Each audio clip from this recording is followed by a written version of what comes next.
Let's go!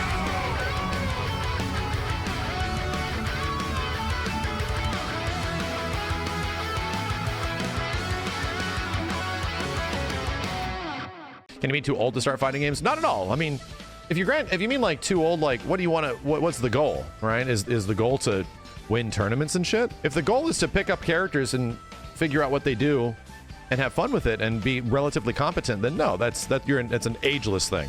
I've been doing that shit for 10 years, right? I have been doing that shit for 10 years of making content where I essentially had to sacrifice my competitive spirit and had to sacrifice my competitive abilities and time allowment because I was focusing on like content creation and career stuff. Anybody else, like that is not the thing that was stopping me. My focus, which was my entirety of my 20s, right?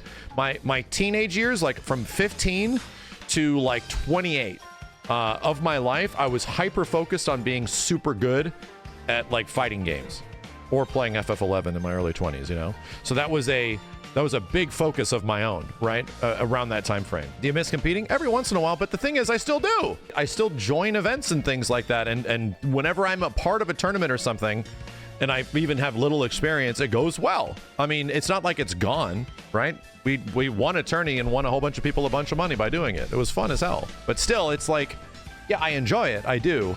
But I have a thing against myself where if I go unprepared into a situation, no. Depends on family, depends on career, depends on all this shit.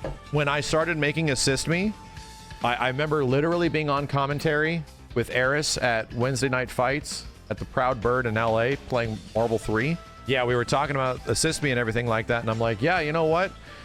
It's awesome that a lot of people are watching, and he's complimenting the show, and I'm like, thank you.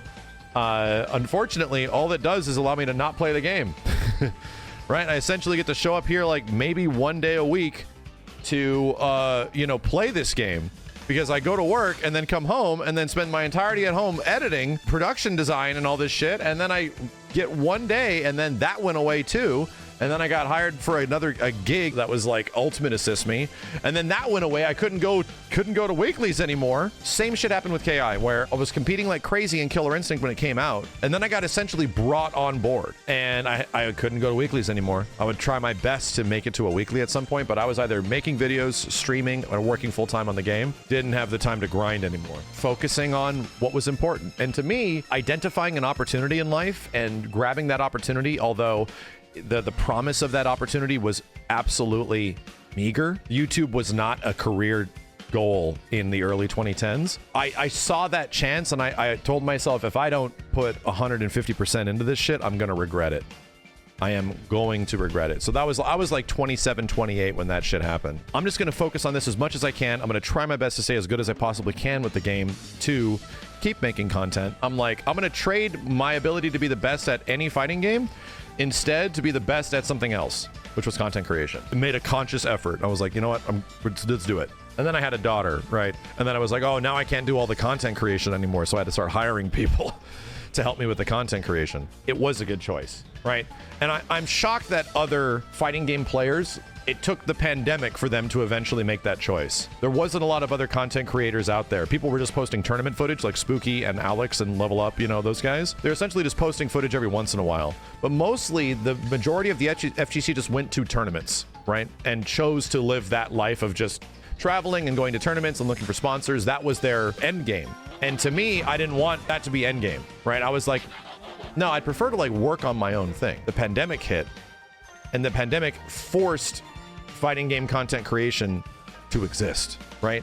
Now there is essentially 1 billion fighting game channels that have content. In a pre-Dragon Ball FighterZ era, which also birthed a huge swath of brand new fighting game content creators. What were the primary fighting game content creators? It was essentially fucking me, Gutex and Mike Ross, and somebody that nobody else was paying attention to because he started making videos because of my fucking content, but it was Super.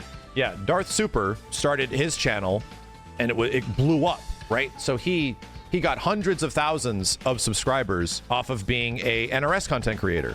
So it was specifically NRS content creation. And then after Dragon Ball FighterZ, it started to blow up a bit. And then closer to the pandemic happening, boom, boom, boom, like huge. And now it's like everybody, there's a billion options. And it always blew my mind that nobody was doing this shit except me and a few other guys. It was like a handful of people. It was like 4 dudes that were essentially running non-focused like FGC content that was a focus on gameplay and love of the game and all this kind of shit, right? So long story short, there were still smaller channels that were still growing their basis. There wasn't us and that, nothing else.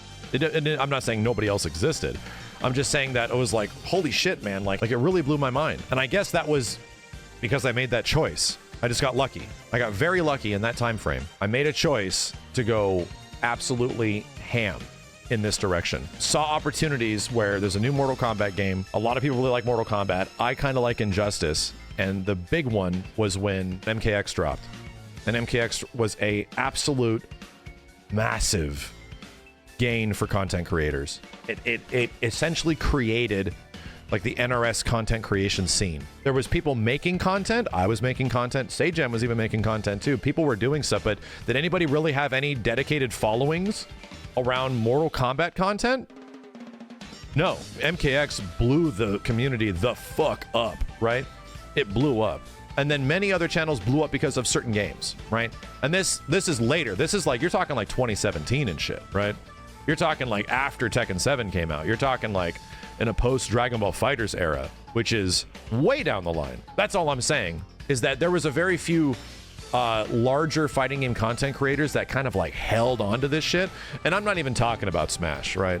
I'm not even talking about Smash Brothers, which is a complete other story. But as soon as that stuff happened, right? As soon as like the pandemic started to kick in and all that shit, from then until now, if you want fighting game content, there's a billion videos. There's a billion videos of people that are fucking amazing at any given game, and they are making videos like several days a week off of said game. And the only criticism I have about it is that for longevity, making videos about any specific game, risky. Attaching yourself to one thing as a content creator is not a recipe for longevity.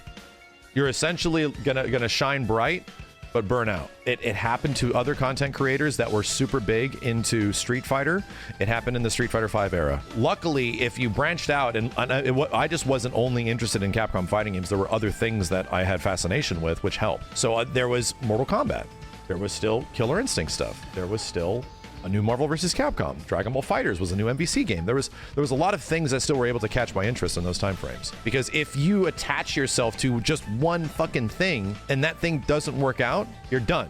That's it. Like you'll have to diversify at some point. And I realized this a year after making Assist Me videos from 2011 to 2012. And I was in 2012 and a new Soul Calibur was coming out. Now is absolutely like the time frame. I started playing other stuff, and then I started doing Let's Plays with Simmons, right? We started Yo Video Games around that time frame.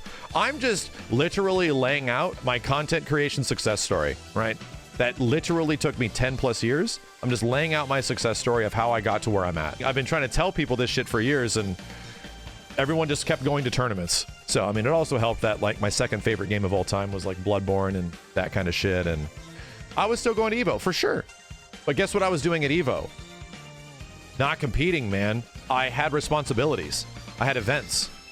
So every single EVO from 2013 all the fucking way till 2019, I was doing signings and events. We had a giant panel room filled to the brim of people waiting to get in and see what we had to say. And we had our panels every single EVO. And I kept getting consulted from the EVO guys, are you doing another panel? Because our numbers for panels were eclipsing all the other fighting game devs that were doing panels and shit. It was like, holy fuck. Okay, yeah, we got to do it again. So anyway, my priority had changed.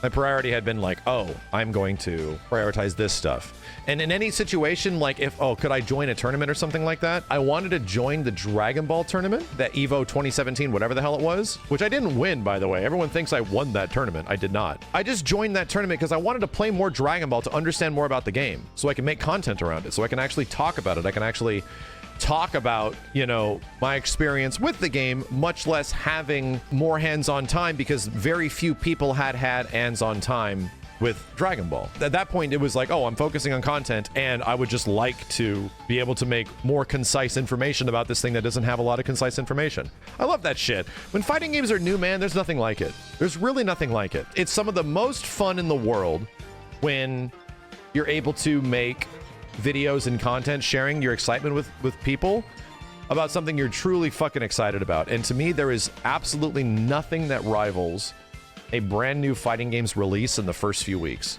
The honeymoon phase of a fighting game is like the most premium video game bullshit. I fucking love it. Discovering some wild thing, figuring out that Gohan can do a level 3 and turn it into a level 5. What the fuck?